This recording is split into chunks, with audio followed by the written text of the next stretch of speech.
Another episode, My Life in Letters. So we are sitting here with Chris Cycle from IMOK, IHU, BA, TC5. You in any other crews? You in DF? Yeah, I'm in DF. This dude's in a lot of crews. In an art studio, Queens, New York. Thank you, man, for having me in your space. Like, it's generous to, like, invite people into your, like, area, because we could have just done this over the phone. So thanks. And thanks for being on this show. Yeah, and I like this studio, by the way. It's small, and you share it. We were talking about the dude you share it with, who's like kind of a Renaissance Oil painter dude, and his paintings are pretty epic. And then we're over here looking at your, what do you call these now? Are these distortion? Yeah, distortion art. Yeah, glitch art. These awesome glitch paintings that you're working on. I'm really interested with this podcast in starting really early on, because I think that there's something interesting to learn about your very earliest years, really with design or with art or whatever it might be. And actually, you know, what was your first experience with lettering? Like, don't even think about graffiti, right? Because I know I had a thing for cursive, because my mom had, like, the beautiful cursive hand. And I always enjoyed writing. And I'm just curious what yours won. And you can really, nothing is too early here. With lettering, huh? Mm-hmm. Any kind of stylized letter? What you just said about your mother's cursive, it just like sparked something in my head about, you know, I'm sitting here thinking lettering. I'm thinking typography. I'm like, I just remembered something else too. Like, you know, the old Batman TV show with Adam West when I was going with where they had the pow and bam. I remember that. But I guess what goes back farther, and you mentioned your mother's cursive, is my parents' handwriting, and both of them had very distinct handwriting. Well, my dad had the elegant cursive. My mom was a school teacher, so she had the very proper, what would you call it? Shorthand? No, just like you know how when you're learning how to write, and they give you the paper at school. Yeah, with the lines. With the lines, and you know, this is the capital letter, and a B's like this. Yeah. And but it wasn't connected. It wasn't cursive. It was like it was printing. letter. Printing. Yeah. Yeah. Mm-hmm. So, her being a teacher, and she taught early grades, her handwriting was like that.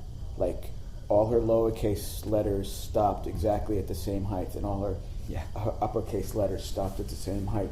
And it was like a very clear, readable print. Well, my dad had, like, you know, the elegant script, and both of them, like, were on point with their hand game. Yeah, and I think, like, you know, their generation, because I think you and I are about the same age, so their generation, like, it was, like, of great importance to learn how to write really well, right? And it was Amuse, who we were talking about earlier. Amuse 126 told me that, like, when he started high school was when they had just, like, stopped teaching cursive, like, just not that long ago. You know, he's like 30 years old, and, like, so, like, which is crazy. Like, we don't, like, now everything is done on the computer and touchscreen, and why would you even spend time? I remember learning cursive. Yeah. But I never use it just because I'm so used to a graffiti hand style, which is, you know, more of a print. Yep. Yeah, like you said, straight letter. Yeah, style. Yeah. But I remember learning cursive, obviously, as a kid. Were you? You know, the uppercase version and lowercase version. But a little while back, I actually tried to write in cursive again, and I realized I forgot how some of the letters go. Yeah. Just because I haven't used it since whenever I learned it. And I would think, like, as a writer, graph writer, like, you have made your own ways that letters connect, so that just kind of screws with the traditional ways that cursive letters connect. Yeah, I think that happened. Whatever I was trying to write, I think I did a connection from one letter to the other that I looked at. I'm like, nope, that's not how it went, but it looks pretty good for a graffiti thing. Yeah. Yeah, so it's funny about connections, right? Like, because that's it. Like, you've created so many of your own. Just doesn't work with, like, traditional cursive. But back to that, when you were learning cursive as a little kid, was it something you were into? Like, did you practice a lot? No. It's just something I had to do for school. Had to do for school, yeah. But, and then you had also mentioned, like, Adam West Batman, which I've heard that from a few people, comic books, being a big influence on, or that was being, like, an early time when they saw letters stylized and colored and outlined and had, like, a background. Well, it was just letters added to a visual and a visual. Mm-hmm. Yeah, which and it's like supported something happening, like with punch, pow. It was out of place, out of its usual context, so you noticed it right away. And so you were watching Adam West on TV. I mean, these are obviously reruns because you're not that old. But I do want you to tell people like where you grew up. You're from Connecticut? From Connecticut. Mm-hmm. What part? A town called Reading, Connecticut, which is very kind of small, which is right next to Danbury, Connecticut, which is slightly larger, which is right across the border from Westchester, New York. Mm-hmm. And from Westchester, you go down to New York City. Yep. So I was about a little over an hour outside New York City. The commuter train came right to where I lived. So I was able to get dropped off at the train station and take the train into the city when I was younger. And but before that, I'm really curious, being that New York City had had the scene, do you remember your first time seeing anything graffiti related? And it can be in any form, on a TV, in a book, or a video, or something like that. But the very first thing, do you remember what it was? The very, very first thing, I don't remember, but I remember a couple instances kind of at the same time where I became more aware of it. Yeah. It's early 80s. My dad had season tickets to the Mets game. So we would drive down to Shea Stadium to go see Mets games. So doing that... How early 80s was that? Let's see, Mets won World Series 86. I was there for 86 World Series. Oh, wow. Let's go Mets. So he had them up to a couple years going up to 86. So you were going down 84, maybe? Yeah, I'd say we had them about 4 years up to 86 Mets. So even 82 you guys started driving down to the city. Yeah, so we had them a couple years before the Mets won the World Series, and the next year my dad never got them because it was the Mets won, so, you know. What, they became too expensive or something? Or No, just like, okay, they did that, I'm moving on to other things. That's hilarious. I guess he couldn't, justify the expense. Okay. Okay, they won the World Series. Yeah, I mean, and that's I guess, done, Was he a lifelong Mets fan? No, he actually was a football guy. But he was able to get the tickets through his job at the time at a discount rate. And, nice. He thought, I played the Little League when I was a little kid, so I guess he thought it would be a good thing, take the kid to ball games kind of thing. Yeah, well. And he got into that, and we, went to the games and whatever. We watched the team get better and better and build up to the 86 World Series. So 82, you said you started driving down. So do you have 82 memories of? Well, this is saying even coming into the city earlier than that, probably or being around the city, I noticed it certain places. Yeah, I mean, like in 82, New York City was crushed, right? Well, like just everywhere you probably looked, there was some kind of tag. Well, it was still mostly on transit then. But what I do remember, I want to say we were driving through the Bronx for whatever reason.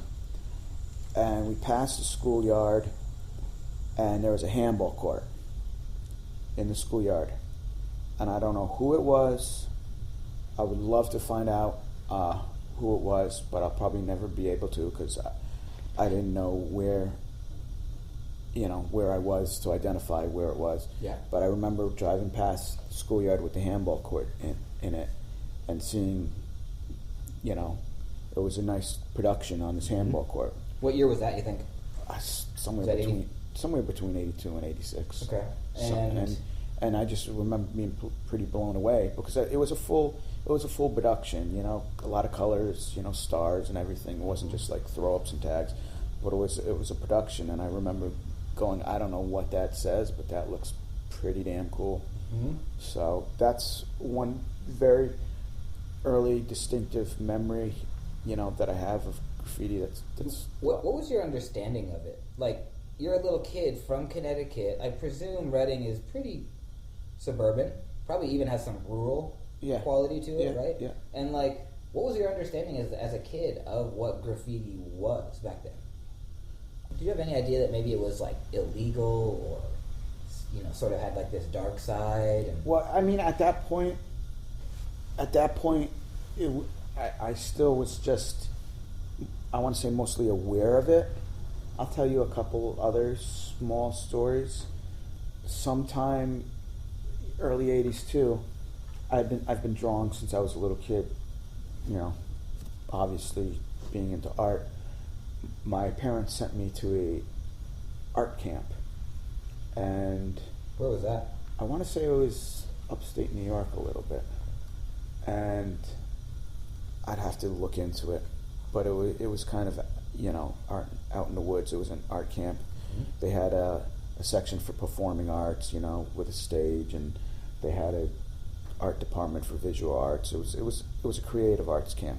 Mm-hmm. There was a kid in camp who was, I want to say, a year older than me, and he actually was from the city and actually had a black book, and he would, you know, we'd go into the art studio to work on paintings, and I was doing whatever paintings I was doing at the time. You were there for visual art? Yeah.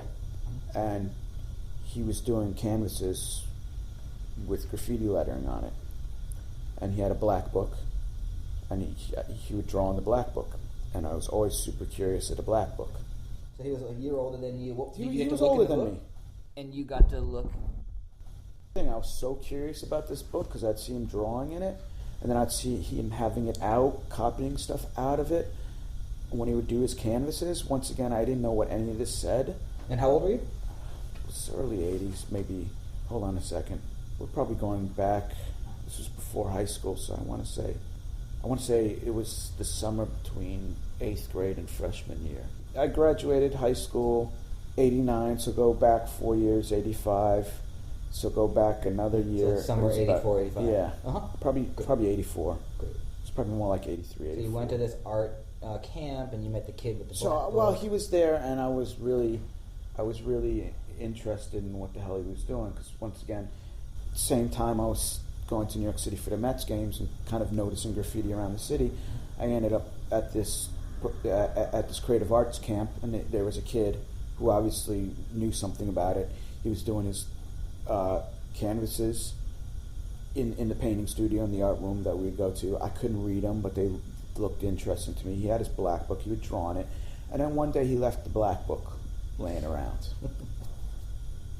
and I got up the balls to actually walk over there and open the thing up and start looking through it, and I'm just like completely bugging out, you know, outlines, you know, hand styles. I can't decipher none of it, but it looked cool as shit to me. Mm-hmm. And a kid came by, caught me looking at that book, and screamed on me so hard. He like came over and slammed it closed on me. And, don't ever touch that again. Like, really screamed on me. But I'll tell you something. I don't know who he was or what he wrote, but you know, thank you. Yeah.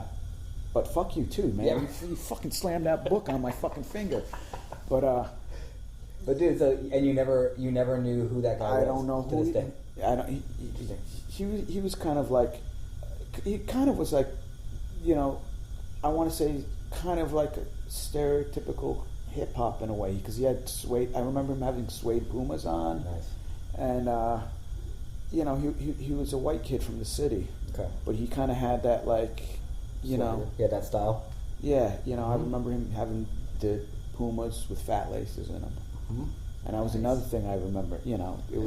So it was kind of like, you know, oh shit, what's up with those shoes kind of thing, you know. Yeah. And at that time, I think Beat Street also came out somewhere in there, and there was this Star Wars documentary somewhere in that time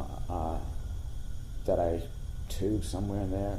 Yeah, 84 and 85 were big years for that, things being released, because Subway Art came out, and yeah, I think you're right. I think Beat Street might have been out at the same time, or Wild Style. It was. I think it was a little later, yeah. But it was kind of like, you know, seeing the stuff going to the Mets game, definitely watching what this kid was doing, Your interest awesome. was peaked. Yeah. Big time. I couldn't read any of it, but it was just like, this is cool as shit, and I like the way it looks, and Yeah. I just gravitated to it. And like, why? I don't know why it was that. Mhm. You know, some kids gravitate towards, I don't know, playing guitar. Some kids gravitate towards you know, I don't know, playing Whatever tennis it is. or whatever the Sport, hell sure. it is that like bites them. That like, yo, this is gonna be my shit, and I'm into it. Yeah. And so for you, did you know in '84, seeing that book and the course, that you're like, I want to do this? I was definitely interested in it, and this leads up to I guess the next phase of this story is when I was in high school. I was really into skateboarding, BMX, and along with the skateboarding came Thrasher magazine, and along with Thrasher magazine, it was like, oh, skateboarders listen to punk rock music. Now, at the same time, I was listening to WBLS and Kiss FM in New York with, you know, Red Alert and Mr. Magic doing their very early hip-hop shows, you know, whatever it is, 9 to midnight on, you know, Fridays and Saturdays. And did that music speak to you? Like, I was definitely into it, and I would tape it every week. You know, I had 5 tapes that I would like rotate through. Nice. You know, so I'd tape over the very last one. Yeah. So I'd have like 4 weeks prior, and then I'd tape over the last one. Always in a rotation. Like Yeah, that. in a rotation like that. So some of those tapes had shows taped on them multiple times. Yeah. Just because, you know, I think I stole the tapes from my dad too. That, you know, they were random tapes that I got my hands on. Anyway, so. Skate culture, and then But Thrasher with that Thrasher magazine, I'm like, okay, skateboarding. You know, I'm reading Thrasher magazine, and you know, there's Danzig on the cover of one, and they would have like their little music section in there, and they would have the circle jerks, and I'm like, okay, skaters are into punk rock music, which starting to pay attention to punk rock music, I got into New York City hardcore, the hardcore scene, and we had a club in Norwalk, Connecticut that I went to called the Anthrax. The Anthrax? It was called Anthrax. Just Anthrax. The club? A club. Okay. And it specialized in having like hardcore and punk shows. I think they had metal shows too. But the two interesting, this is why I bring this up. In the lobby of that club, Vulcan did a piece. So you would walk in. Once again, I'm seeing the stuff. I can't really read it. I was able to figure it out later on, but Vulcan actually had a burner. I still can't read Vulcan pieces. So, I'll translate it for you sometime.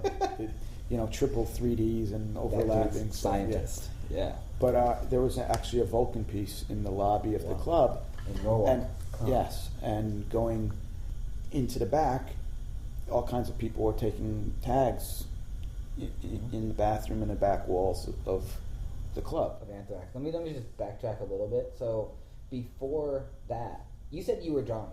You've always drawn. Since I was a little kid. Yeah, and so were you still drawing? You're like now becoming a skater. I'm just going to pull back a little bit because basically you were saying like your freshman year. Did you start skating your freshman year? Probably, yeah. About my freshman 84, year. 85. So it was like kind of like really, really young and cool new thing to ride a skateboard and do your thing. What were you drawing like back then? What did you spend time? A lot of science fiction. Science fiction fantasy art, I think. Robots with machine guns for hands and dragons, and I was really into that kind of stuff. Science fiction, fantasy art. And like, what were you drawing with? Were you like colored pencil guy? Were you using markers? Were you just pencil and paper? Yeah. And I got a set of acrylics for Christmas one year, and that's when I first started trying acrylics. I actually tried painting the back of a jean jacket I had. Nice. And because I knew that's what you're supposed to do, but it turned out real terrible. But you knew, so, and then I'm curious about that. Like, how did you know that? Like those are good questions. Had you seen a movie or maybe or something like that? It was just in your subconscious, like you. I saw it somewhere, and I was like, oh, I guess that's what you do. And I always wondered out east, because it was so different on the West Coast for us. Like, I wondered about guys in the 80s. Like, were you just like, it was just everywhere. Like we just like saturated with this like kind of graffiti culture because our hip hop culture, punk, rock and roll, all the musics that like added to early 70s graffiti. Like I wondered how it was out here, you know. So that's why I ask, you know. But it was slowly leaking up from the city up towards, you know, out towards the suburbs. Yeah, you know, you had people, you had, you know, it slowly coming up from New York City. It was leaking out of the city because, you know, with the hardcore scene, there was the Anthrax in Connecticut, matinees at CBGB's, and there was a place in Jersey called City Gardens. So when the hardcore bands would play, they would, you know, go through those three clubs. You know, there was kids up in Boston that would come down with their bands to play. And so with a lot of these people being somewhat suburban, but also encountering a lot that was going on in an urban environment, stuff started slowly oozing out into the suburbs, and you know, it started going up, you know, up Metro North train lines into Connecticut and out on the PATH train or whatever out into Jersey. Were there other like around this 84, 85 time? Were there guys writing in Reading? Was there any graffiti that you were seeing? In Reading, hell no. But nothing like, at all. But like Danbury. Maybe there was like scratchy little tags in Danbury. You know, scratchy little tags in Stamford, Connecticut, which is, you know. Any of those have any influence on you or effect on you? Do you remember like catching notice of them? And not really. Not really. So when you go to Anthrax, you were in high school when you first went to that club? Yeah. And there's a Vulcan piece, and dudes are catching tags in the back. I'm curious, like, what were the demographics? Were they like, what kind of people were there? Like, ethnicities? Was it mixed? It was mixed. Yeah. I mean, definitely a lot of white kids, but it was mixed. It was, see, you know, where I went to high school, I wouldn't say I didn't fit in too well. You know, it's typical high school. You had the football team, you know, you had the tennis team or whatever, you know. You had the jocks, you had the deadheads, you had the popular kids, you know, and there was a couple kind of outsider kids, and I'd probably say I was one of the more outsider kids, you know, with the skateboarding. I was cutting my hair pretty crazy at the time, shaving half my head, and so with going to like the Anthrax or something, it's where I started to meet more people that I got along with. Yeah, might have been outsiders at their school, right? Well, just, you know, way more open-minded. You know, I wasn't the guy going out into the back parking lot of my high school, you know, smoking cigs with the dirts while they work on their cars or something like that, you know? Yeah. I wasn't the guy, you know, like hanging out with the deadheads. You know, I wasn't the guy, you know, that was on the football team. I don't think I played any sports in high school. Well, you skated, so. Yeah, well, but I'm talking, new Olympic sport. I'm talking, yeah, whatever. I know. But let me keep pushing forward with the club, because I think that club sounds like it was a pretty interesting place. One, you're meeting people that you align with. There's graph in the back room. There's a Vulcan piece in the front. It's got your music. Hardcore to me was like high school. I gravitated there because I know skater kids went there, and I started meeting people who were more like-minded as me going there. My interest in going there became more about the social aspect of it than the musical aspect of it. You know, it was later when I moved on from Connecticut that I started meeting, you know, other people that I was that I had probably more in common with. Sure. Yeah. But at that time, that's the closest of what I had to diversity. Yeah. And it probably felt pretty diverse too. And people thinking outside the box, and people thinking closer to what I thought. Yeah. I'm curious, in that back room where guys were catching tags, what did it look like? Was it very punk? It was a real mixed bag of stuff. Yeah. I mean, you know, some people just writing their band's name, some people just, it was a real mixture of just like regular graffiti, and I remember drawing a couple characters in there, because like some of my first graffiti was more characters than letters. So I was drawing characters. I look back now and there's a couple tags in there that there's this guy Natz, Natz. His name's Gavin. He was in a couple pretty big hardcore bands, and he had tags back there. I remember that. And did you tag back there? Like I was just drawing my stupid little characters. Yeah. What were they? And actually, before that, so had you not done a tag yet? Like, had you not put up letters yet? Probably had some scratchy little. Actually, yeah. You know what? I did have a. Now I think about it, I did have a stupid little tag at that. What was it? You really want to know this? Oh, absolutely. It was Zorn, Zorn, just because I liked Z's because of Zephyr. Nice. So I would see Zephyr tags with a Z, and I'm like, I want a tag with a Z in it. That's so fresh. I came up with Zorn. Zorn. Yeah. And where'd you first write it? I think I first practiced it in my basement with a can of cherry red I found in the garage, Crown Cherry Red. Oh, nice. And then my first real bombing mission was I went around my neighborhood and caught some tags on like telephone poles and little sewer gates and stuff like that. Is this about the same time? Is this 84 or 85? It was 8th grade, freshman year? Yeah, it was about somewhere back.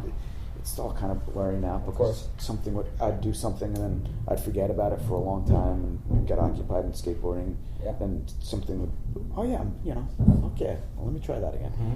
But the story is I practiced it in the basement till I thought I had it really cool. Had a little like shine off the back of the end and stuff like that. Nice. So I went out and did a couple. And then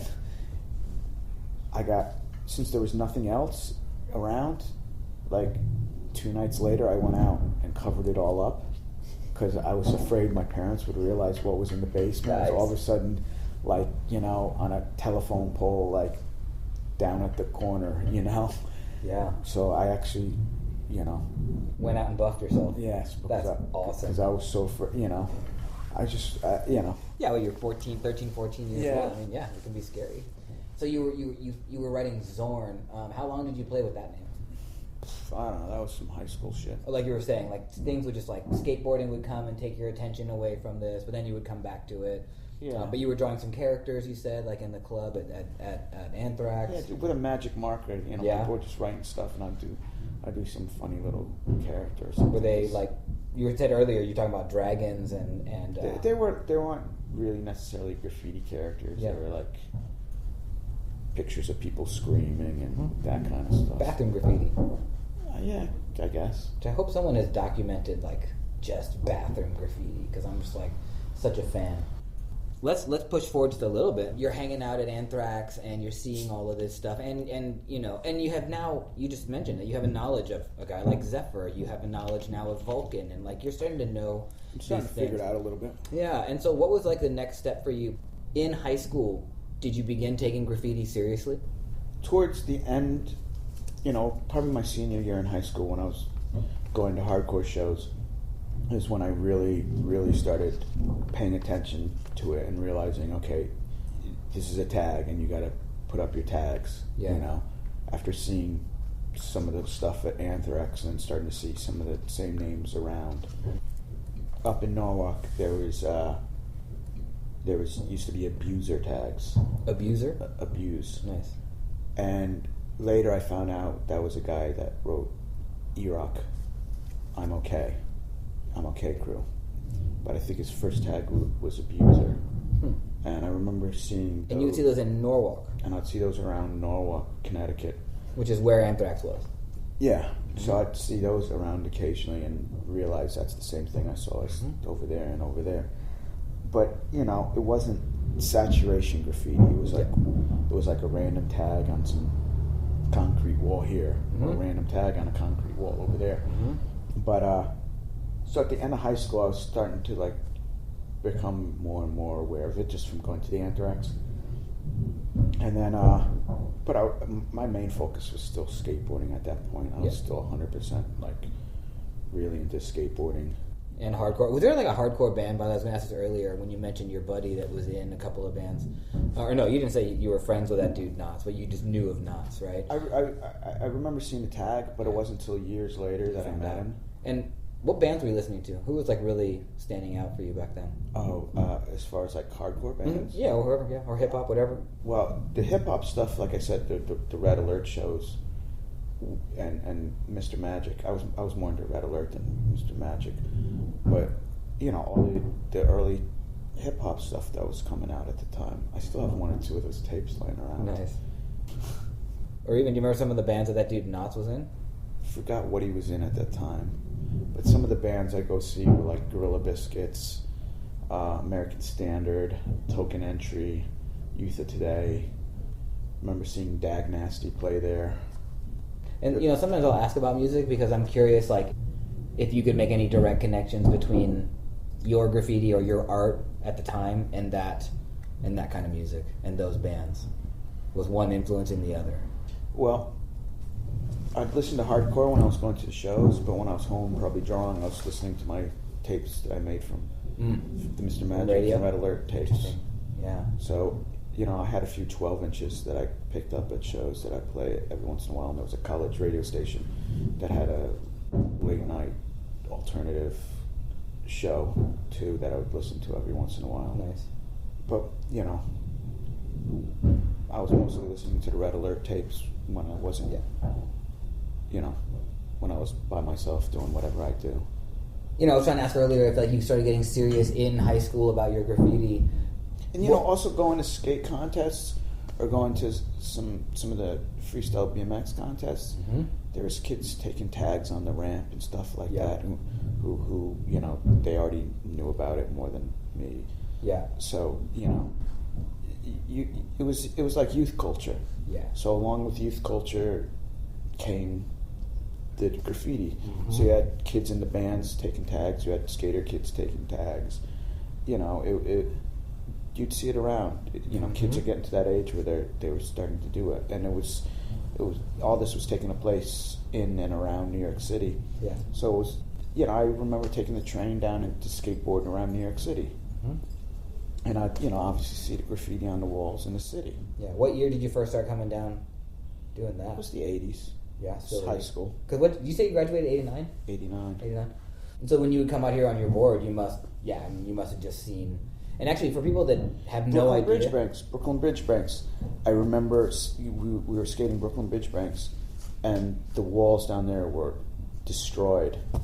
And I remember looking at it down there, just like, wow, this place is littered. Do you remember who was standing out back then? Sev, SCV. Still doing it. Yeah, still doing it. I remember looking at his drawings. So, in '89, when you were graduated and you're down here skateboarding, is that when you started to take graph more seriously? You're like out of high school. Well, at that point, my main focus was still skating and riding my bike. But you know. And when you're a senior in high school and skating and riding your bike, I'm just curious what the because I was kind of competing at that point. You know, I'd go to contests. Yeah. So, you know, that's where my head was at. And had you thought you would like just become a pro skater and live a life like that? Oh no, I knew I was never ever going to go that way. I never had any illusions of grandeur, but you know, I still enjoy going to contests. Once again, I'm meeting people that I have something in common with, and is it people that think like you? Yeah. So I was meeting more and more people outside of where I lived that were into what I was doing and getting interested in things. But I think it was senior high school was the first time I ever tried to do a throw up. Oh, really? And what was it? I think it was like senior high school. And were you hanging out with kids? Were other guys that you were hanging out with at school writers? No, there was nobody. Really? No. Any of the writers that I met were through people I met at, you know, the Anthrax or Skaters or something like that. Because your high school was in Reading. Yeah. Yeah. There was. I didn't go to high school with anybody that had any interest. Yeah. Years later, when me and my sister are 4 years apart, so I was off at college and she was in high school, and I actually took tags in my high school locker, And years later, some kids that by this time were into graffiti in the town, one of them like found my locker with my tags in it, and the kids like got all excited and had to come find my sister. So my sister tells me like, "Yo, these kids found your tags in one of the lockers here." So. And I mean, dude, for all you know, you were not the only writer there. Or no, I know. Okay, I know, you know you're the one. I know. And it was then a very, very, very, very, very small high school. Well, and then you were certainly not the last, because right now there's probably 100 kids at that school. Well, that are doing Instagram graffiti. You know what I mean, or whatever it is. I know. I know there was a couple kids that were there that got into it later on. Yeah. Because kids after me got into the hardcore scene, and you know, with the hardcore scene.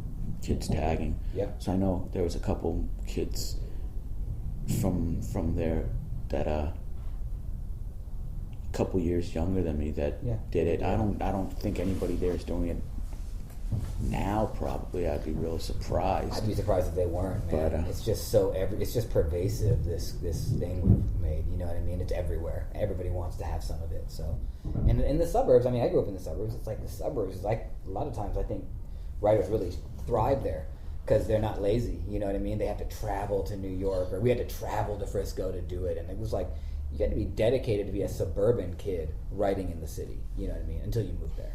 Actually, you said you did your first throwy in '89 in your senior year, or your first attempt. I think my first attempt at something. And what was it? You're like, you can't have any record of it. Okay, but you did a throwy of it, black and white. Where was it? But I also, at the same time, I think I was trying to paint characters more than letters at that point. I meant to ask that earlier. Who influenced the character style you were doing? Or what? I mean, your sci-fi, for instance, were you reading sci-fi books that were illustrated? That's how you got towards that? I think the characters I was trying to do at the time were kind of influenced off of graffiti characters I was seeing in New York, because they had like really big eyes, like those Mugsies that people were doing. I would always do them with really big eyes. Profile shots or like 3/4, and 3/4 angle. Like they were always like scowling, looking sideways or something like that. And one of the first, I remember one time I went and I painted with Amit, and Amit did a piece, but I did the character, you know, and what was the character? A guy with big eyes, scowling, looking to the side. Oh, and they were always pointing too. They were always pointing at something. So nice. So you're doing this name that you won't want to share, but you wanted to do characters, and so. Well, I think the characters were easier for me to do at that point, just because I had already been drawing them. So I still was figuring out or trying to figure out like letters. You know, I understood what tags were at that point, but the characters were easier for me to figure out and paint than doing a piece. Yeah, and also, so most of this was like end of high school, summer between high school and college. So did you go straight to school after your senior year? Straight to college? Yeah. Okay. And that's when I ended up in D.C. Okay. And that was in 90? 89. And sorry, just because people are going to be like, yo, he just mentioned Emit. What year was that Emit piece? First of all, I've known Amit. Me, Amit, and Gaze, we all knew each other years before graffiti. We knew each other through BMX and skateboarding. Oh, okay. So I had already been knowing those guys in high school. But they were not from Reading. They were from other parts of Connecticut. A town next to Reading. And so, but you met them through BMX and skate events. Yeah. And so you guys knew each other as like skater dude, biker dude, not graph. Yeah. Oh yeah. We'd go over to each other's house and, you know, we'd go and jump things on our bikes together, or go to the local mini ramp. And so that was in high school, or even before? This is high school, yes. Okay, 89, you graduate, you've been doing some characters, you go to DC to college. It's mostly drawing the characters, but I try one every now and again somewhere. But And then when you get to DC, what was the scene like there? There was none. Nothing at all? Some scratching. There was the local DC graffiti, the go-go graffiti, but the quote unquote hip hop graffiti that I was, I'm familiar with. There was who I forgot where he came from, but he had the first New York City type graffiti down there that was recognizable as like that's something I'm familiar with. He wrote the letters SEVEN? Yes. Okay. Lucky Seven, Sev, and Sev sometimes. But then there was the go-go graffiti I saw, and that was really, to me, that was like Neanderthal graffiti or Cro-Magnon graffiti, because it was all some straight letter style, all, janky and jaggy and stuff. And it was names like Boxing Bingo and obviously Cool Disco Dan, and I'm trying to remember. It's just so funny too, because that go-go style, people are now like, there's like some hipster graph that I've seen that's like so similar, and it's hilarious, dude, because it's like, well, these were just like 20 years old. These were just in DC, the go-go graffiti guys. They were just going to their shows and had their little neighborhood names. Yeah. I'm trying to remember some of the other ones I saw. There was SE shit. SE shit? Yes. That's awesome. And I think Disco Dan was doing it. Stood for Southeast shit. I think that's where I think Dan was doing a lot of those too. Nice. And what were you doing at that time? I was just taking marker tags and paint. Marker tags. And what were you studying? The university I went to was a liberal arts university, so first 2 years you get a little bit of everything. Okay. And the last 2 years you decide what you want to major in and focus on that. Because when I met you in San Francisco, you were doing grad school at the Art Academy. Yeah. And I always mix it up with the Art Institute, right? You went to the Academy. So were you studying fine art in undergrad? Yeah, I eventually I was really into science, so I was doing a lot of biology classes, which interested me, and I was also got really into anthropology stuff at that time. Yeah, you used to paint a lot of animals. I mean, maybe you should paint some more animals. Have you thought about? No. Anthropology, not animalology. So, but you were into science. But I was at the same time taking a lot of art history classes and studio classes, and eventually got to the point where I'm just like, why the hell am I gonna fight to do some, biology class and have to do all that when I'm already drawing? So it was easier to get a degree with the fine arts than it was to get a degree in biology. And so you're 4 years in DC. Just 1990, like. Well, I'll tell you this. This is.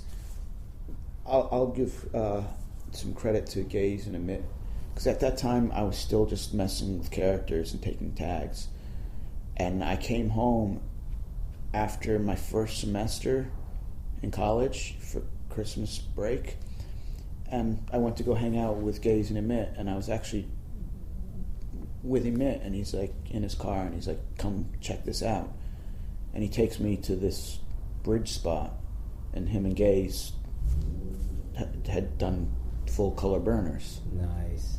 And I was just like, sorry, that was in Danbury, Connecticut. Nice. And I was just like, oh shit, you guys are into this too?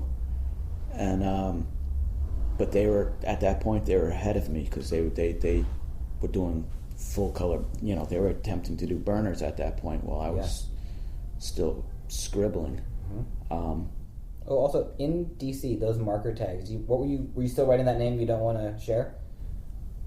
Your freshman year of college? That's the year I switched up and got the cycle name. In DC? Yeah. In 1990? 89? How'd that happen? What's the story behind? Because when I came back from during that Christmas break, and I saw that like Emit and Gaze, who I've known for years before, well, all of a sudden got into graffiti and figured out how to piece. I was like, oh shit, I got to step up my game now, because all I had done at that point was maybe some bubbly two-color thing and some characters. And they were also the first ones to start taking me places, because I think I went with Emit down to 238th Street in the Bronx. I went down there with them, and just remembered this too, that they did a really big production down there, and when I was hanging out at Mitt's house and we were drawing one of those little characters that I was talking about with the big eyes pointing, I left one on his desk, and he actually painted it for the production. He's like, hey, wait, that's my character. He's like, yeah, I needed a character. I'm like, that's fresh. I left a doodle on his desk, and he threw it into the production. Nice. So you came down, and they showed you the wall, and you're like, okay, I got to step up my game. Yeah, I'm like, okay. And at that point, it's like, I got to step up my game, and I needed to come up with a new name. So I'm in college, and I told you I was taking a lot of anthropology classes, which has nothing to do with animals. Dude, you had said before biology. Yeah. So when you mentioned biology, I went towards the animals. Gotcha. And I wanted to somehow... Now I see the connection. Anyway, so anthropology. Yeah. So I was doing a lot of anthropology classes there, and the terminology life cycle came up. Somewhere from the biology classes, somewhere from the biology classes, somewhere in there, life cycle came up. And I remember being in college, so I life cycle. I remember practicing those names, life cycle in graffiti in my notebook, doodling in classes I had done most of my life, and I kind of was like, for whatever reason, those two words stuck out, and gaze and emit had like cool names, like I'm emitting something, I'm gazing at something. They were like action words, and so the first real piece I did is I tried a life piece, and I didn't like that. Where'd you paint that? In DC. It's the first real burner I can say I tried was a life piece. And so you had sketched out these letters first and kind of... Yeah, that's when I started trying to do mechanical letters and having connections and stuff coming off of them. And so I did a life piece, and that was the first time I ever did like multiple colored piece, what would be called a piece, I'm curious about the paint. What were you... Krylon. All Krylon? Yeah. Were you racking paint back then? Were you buying paint? What was your... Racking. Uh-huh. I bought a little, I stole a little, whatever I could get my hands on. But it was you were racking in DC. Yeah. So I'd have to go get art supplies for school anyway, so when I was in the art store, I'd just go buy what I needed for class and drop a couple cans into my pocket too. And what was the where'd you do that in DC? It was like a yard? No, it was what later became the DC Hall of Fame at a place called LaFont Plaza. It was just the first part of it was just a regular train bridge that they later built on to this, they later connected to that and became a huge long tunnel, 3 sets of tracks in there lit up 24/7. Nice. This thing just was long. It was like, I don't know, a football field, maybe football field and a half. Wow. Long, and there was just mad wall space, and it was lit up 24/7, and the walls were brand new and they were smooth. But before that happened, it was just like a regular train bridge, And but when you went down there, was it like you painted at night? Was it? I must have done it at night. Okay, it wasn't a day spot. It wasn't a legal. Well, I don't. Spot I in don't. 1990, 89. No, it was some train tracks. When I got to DC and I looked to places to do graffiti, I immediately gravitated to train tracks because that's where graffiti was where I was from. Yep. The Metro North train lines, Yeah. the subway lines. Anywhere I'd go look at graffiti when I was home as a kid, train tracks. Yep. So when I got to DC, I immediately was like, I gotta find graffiti. I went to wherever I could find train tracks because that's where I'm from. That's where the graffiti was. Yep. Train tracks was always associated with train tracks. So you end up down at La Fontaine So Plaza. I start riding around DC finding train tracks, and these tracks were they were used not only for Amtrak trains but also for freights. Nice. And So I did my scratchy little piece down there, and first time, like I said, I used multiple colors, tried a 3D or something like that, hadn't tried connections. And Did you get flicks? yeah, there's flicks. Nice. And I hated the F. I fucking hated the F. It pissed me off. The L was a little hard to deal with. The I at that point was pretty much a dot and a straight line. You couldn't mess up an I too bad. But that F was a clunker. And I immediately knew, like, nope, this isn't gonna work. Okay. Like that F just like destroyed it. Mm-hmm. So then I'm like, okay, I'm gonna do a cycle piece. Mm-hmm. And I like that because it was kind of similar to like those names like Emit and Gaze had. Like I said, action names, emitting something, gazing at something cycling, Yeah. So that, But it had nothing to do with it. You rode BMX. No. That was not even a connection. Not even a connection. Mm-hmm. But there was this anthropological connection. And science. Yeah. That's biology, cool, man. That's cool, man. Life cycle. Yeah. So that's where that came from, actually. So then I started doing cycle pieces. Mm-hmm. And when you went down that winter break, it's between 89 and 90, and you're hanging out with Emit and Gaze. I still was writing something else. But when you saw that wall, like was that like a big that sounds like it was a big moment for you because you're like, oh wait, you guys do this? Now you have friends that do it. Because I saw it. I'm like, oh shit, these guys are doing color burners. I need to step my fucking game up. Yeah. And so then I'd say I was probably aware of it and messing with it before those guys were, but they managed to figure out how to do pieces before I did. Mm-hmm. I'm also curious about those two styles in 1989, 1990, Emit and Gaze. I mean, clearly that had a big influence, right? I mean, we can still see like I don't want to say similarities like between you and Emit, but there is like it's like you guys are, the style is like, it's like cousins. It's like familial. It's like there's something there. Well, when at this point, when all of us started going down to New York City, to look at the graffiti, we'd go to places in the top of the Bronx, like 238th Street. There's places in New Rochelle where we would go see stuff. New Rochelle. Yeah, like I said, follow the train tracks right down, the Metro North tracks right down into the city. Mm-hmm. So that's what we do. And once again, where's the graffiti? Along the train tracks. Mm-hmm. So we'd end up at places like 238th Street in the Bronx or Palaman track. Mm-hmm. And so we try to paint there, but like obviously, the locals were like, what are you stupid kids doing from Connecticut here? Right. Get the hell out. Yeah. And at that point, we were also had our own spots up in Connecticut. Mm-hmm. There was a place we used to paint all the time called Danbury Candy and Tobacco Factory. And that was our like daytime wall that it was back of a factory that we could go and paint. And it was right next to a small freight yard in Danbury, and they also sometimes laid up Metro North trains there.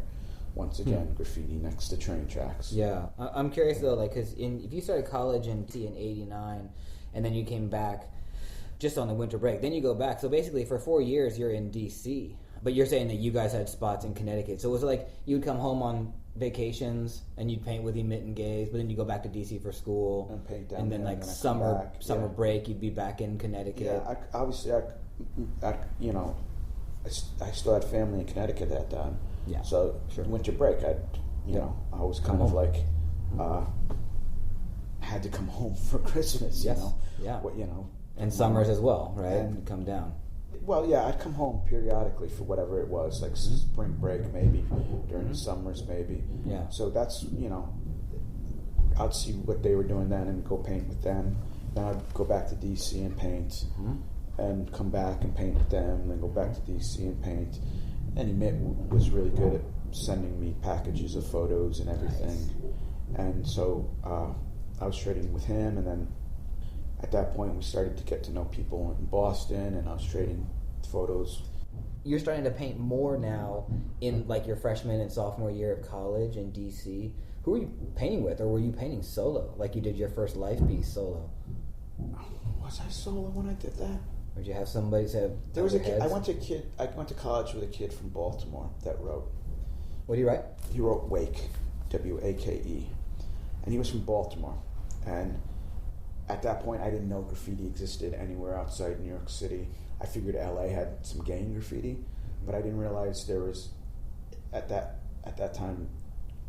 You know, there's graffiti elsewhere. For me, graffiti just was New York City. But he was from Baltimore, and he introduced me to Baltimore graffiti and Philly graffiti. Introduced you like you went there? He had photos. Mm-hmm. And I was looking at the Baltimore hand styles and the Philly hand styles, and I was like, what the fuck is this shit? I was just like, I can't even fucking read this. Yeah. I was just like, where the fuck did this graffiti come from? I had no idea that there was, at that point, there were separate scenes that going on in Philly and Baltimore. Mm-hmm. And this kid introduced me to, like, showing me photos of the styles they were doing. Mm-hmm. And he was basically a bomber. Did a lot of tags and little straight letters and stuff. So I think I went with him, maybe. Okay.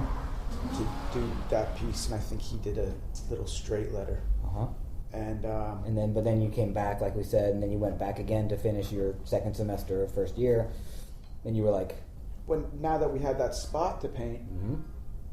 I could go there anytime. There wasn't any vandal squad or real, because in DC at this time they were still in the middle of the crack epidemic. The local DC crew was MCA, which stood for Murder Capital Artists, because DC at the time still. It was the murder capital of the United States because of the crack epidemic going on down there. Mm-hmm. So there are some fucked up neighborhoods. And the cops didn't give a fucking rat's ass about anybody taking a tag. Mm-hmm. You know, they're waging war with drugs. With the drug epidemic going on down there. That's interesting, man. So it was easier for you to. Not easy, but it was like... It was a free-for-all. Yeah, okay, it was a free-for-all. It was a fucking free-for-all. Nice. I'm not even going to lie. It was a free-for-all. Mm-hmm. And so then, were there others? Who else was, like, getting down in 1990, 91 in D.C. that you were noticing? Well, slowly we started... There was a couple local kids that were into it, and we all... I mean, at one point, there was, like, maybe 7 of us. There was me, Wake... Joker, Jerry. Mm-hmm. Where'd you meet him? Somewhere down there.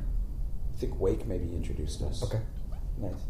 And also, you had mentioned trading packs, so there's that culture already established. Yeah, I was trading photos with Giant at this time. So he was in Albuquerque. Yes. Now, I'm just curious about if you can talk a little bit about photo sharing and just like how that even started to be a thing for you in DC in 1990. Like, how did that start? Did Mitt get you going on that? I don't even know how it started. Yeah.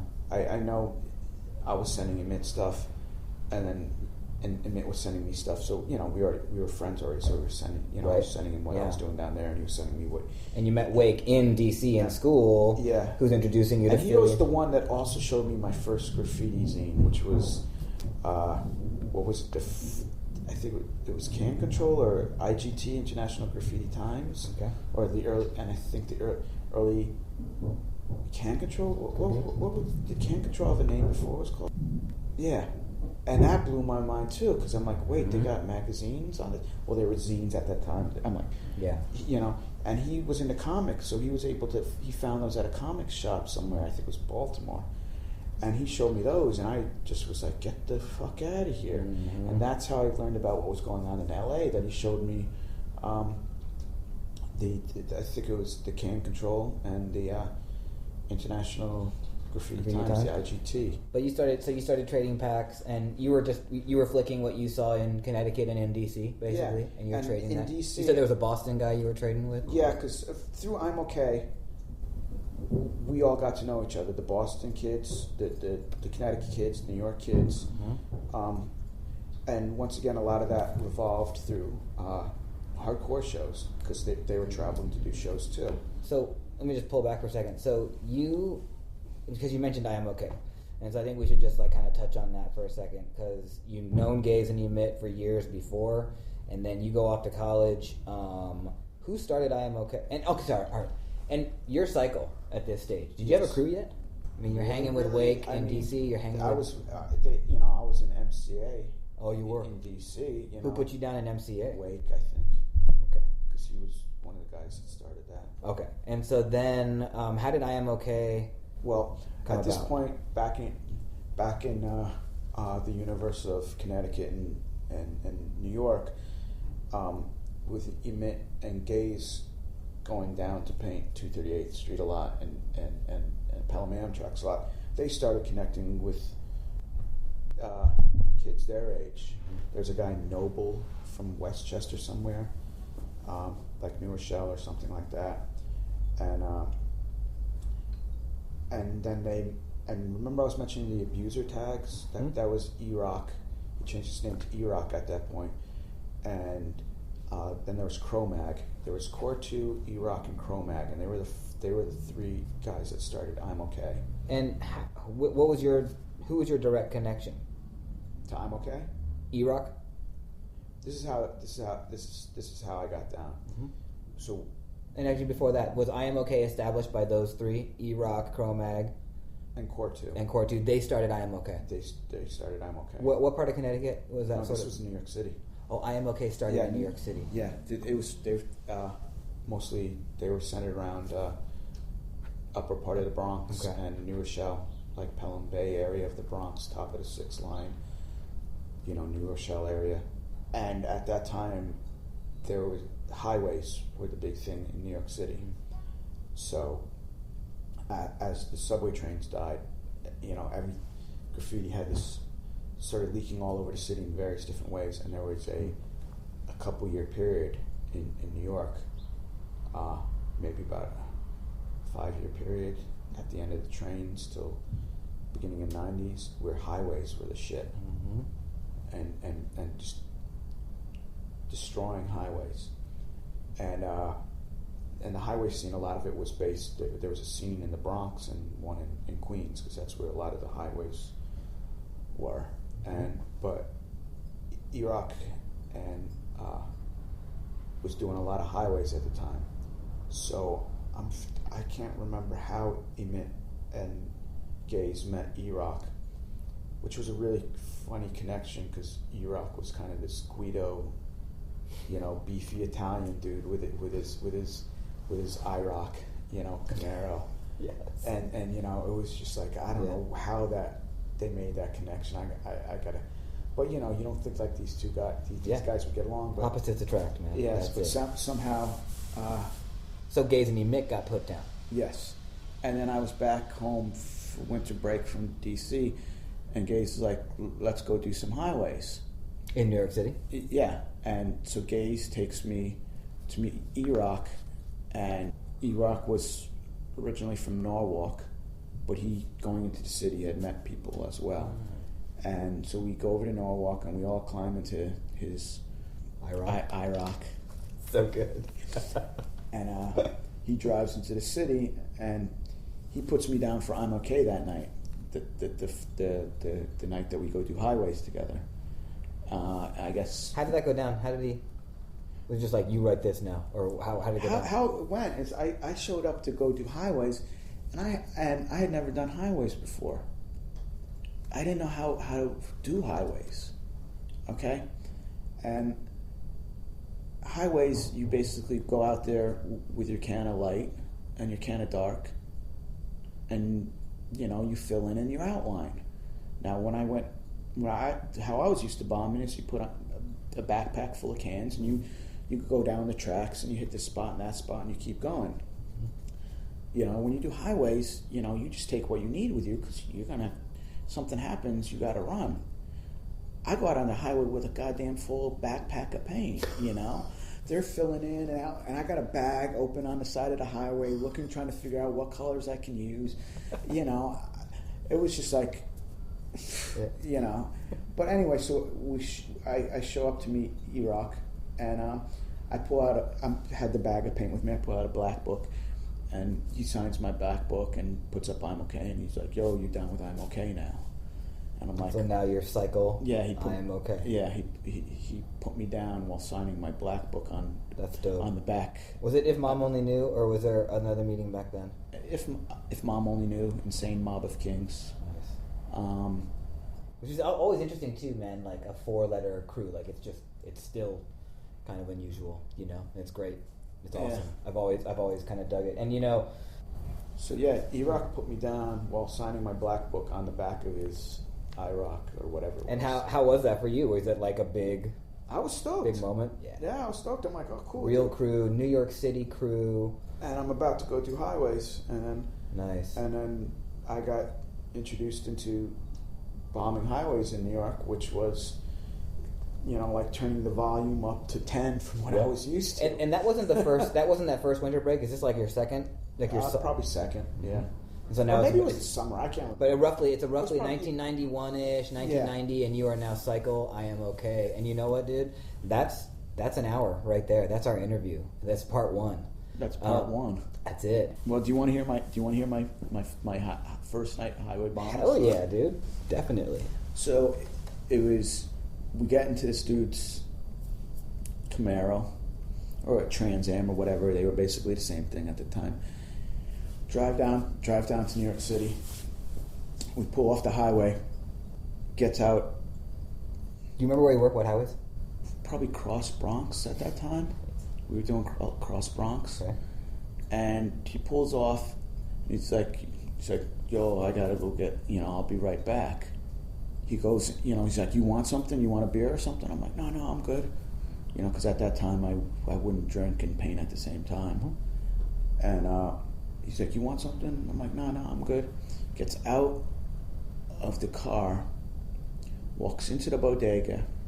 He's in there about a minute and a half, walks out, walks up to the gate next to the bodega. There's a top to bottom ER on one gate, then walks to the second gate right next to it, and there's an OC. I'm like, holy shit, that's a little bold. Then walks around the car, opens the car door, gets in the car, takes out 140, puts it by the stick shift, the other in his lap, cracks it, takes a big gulp and starts the car, and off we go. And I was like, oh shit, it's on now, motherfuckers. Fresh, dude. And I was just like, wow, this is okay, things are about to get like interesting. Yeah, that's awesome. And dude. then I go out on that highway, and as I said, I brought the bag, and I think my first highway I did what was it, like a bronze with a cherry red outline, which was super toy at the time because everyone's doing blacks and whites. Yeah. And people are, we did a couple spots that night, but people were honking and swerving because you stand right in the breakdown lane. And I don't know if you're from, I don't know, maybe you're familiar with the Cross Bronx, which is like it's a trench right through the Bronx. Yeah. Yeah. And there's nowhere to run. You're on the breakdown lane. It's not like you can hop the guardrail on the highway and run up into the woods. What time were you doing this too? Night. I mean, I know, but how late? Fucking 9 o'clock or something. Oh, so like lots of cars driving. Yeah, because there's no place to hide. You're literally on the side of the road in the breakdown lane. Where's the car? Was the car right there? This is how you do it. You park the car in the neighborhood. And then you walk down the exit ramp. Yeah. Just right out onto the highway till you find a spot that you like. Just start filling in. And then you walk back up the entrance ramp. Yeah. Because you enter and exit the opposite ramps that you go, so that way a cop couldn't pull up behind you and grab you. So as you're walking down, the cop has to, pass you going up. Yep. Or if you're leaving, it's vice versa. So you're never walking in the same direction the way the cars are entering and exiting the highway. So, I'm being stupid trying to do my whatever it was, your bronze and cherry red on this highway. These guys, E-Rock walks across the highway, climbs onto the median, and there's a pipe, a hole for water drainage, like on a vertical pillar where the road goes overhead. Yep. And he does an ER, and then his O is where the pipe is, nice. and just does the white around it. Nice. And then he does the sea below, so it's like a vertical E-rock right in the middle of the highway. I was like, dude, use the fucking pipe as an O. Fucking sick. But, so yeah, it was crazy because cars start flying by and people are swerving it. You know, they see you, there's no, you're boom, you're there. Yeah. You're not hiding, you're not being stealth. Yeah. You're just, you know, balls out, filling in on the highways. And cars are swerving at you, honking, yelling. And that was a crazy night because somebody threw a fucking bottle out the window at me while I was filling in. Wow. And about Smashed 3 on the feet, wall, right? about 3 feet from my head, it smashed against the wall. Damn. And I was just like, you know, once again, that was like a night that is just like embedded in my memory. I was like, of course, on many levels. Yeah. So that's awesome, dude. Whatever. And so that like was my introduction. It was like E-Rock and Cro-Mag are the two guys that really, really taught me how to bomb. That's dope. And you were learning it on the freeways of New York City, amongst other places. Yeah. Cro-Mag taught me stuff on the streets because he was doing a lot of streets too. Or at least, you know, because unfortunately Cro-Mag died a little while after I got to know him. Well, listen, dude. Like I said, we'll wrap up part one with this, which I think is actually really cool. And like I said to you before we started, like I'm really interested in like the formative stuff. In our part two, after this snowblower goes right past us out your window, in part two, man, there's so much to talk about because you've had like a really now 25-year long career. I mean, more doing graph, but like you've had like a pretty successful career and it keeps going. So I look forward to doing part two. What I usually ask people to do at the end of this thing is to let us know, for people that just actually don't even know you, but they know this podcast, how they can find you. Like, what's your Instagram handle? What's your website? Where can we find your work? Where can people hire you? Chris Cycle is my Instagram. Just Chris Cycle. Yep. Okay. And I have a website. It's cyclewashere.com, but it's long, outdated, and that's all right. It's up. It's there. But it's there. But your Instagram shows your most up-to-date stuff? Yeah, Instagram. Cool. It's a sprinkle of my paintings, some graffiti, awesome. some other stuff. And is there, do you have anything in the works? Like, is there a show coming up or anything people should get ready for? No, not at this time. I'm just kind of like got an idea of a series of paintings that I'm working on. Nice. And basically I'm spending just some time in the lab right now, getting like what I got to do done. It's taking me a little while, but yeah, and that's happening. I'm just like in the lab perfecting my voice. Yeah, exactly, which is what we do. Again, thanks a lot. It's been awesome. Well, thanks for allowing me to tell my stupid little story. No, it's not. They're not stupid. They're not little. And in fact, it's like hopefully I said something that someone finds interesting. Maybe they'll fast forward over the first 15 minutes. Nah, we dug up awesome stuff in the at the beginning, man, and so it's kind of what it's all about. So again, thanks, and thank you for listening. I believe this will be episode 11. It might be episode 12. We'll see how it all pans out. Yeah, Chris Cycle wants 12. Give me my double sixes. Okay. Oh, you like the 6-6? 6 is my lucky number. So maybe we'll bring you back for episode 66 for your part 2. If I'm still alive at that point. Well, we're doing every week, so I think you'll be. I think you'll be around. You're talking in a year. 11 to 66. Yeah, it's true. It could be a minute. Yeah, we'll see. It could be like 5 years. Never mind a minute. Yeah, you never know. But awesome, dude. Thank you. You have been listening to My Life in Letters, a podcast dedicated at documenting the experiences of graffiti artists. My producer is UziEgo. Our intern is Max Braithwaite, and my name is Adam Fujita. My Life in Letters is recorded live every week in Bushwick, Brooklyn, USA. Thanks so much for listening. Peace.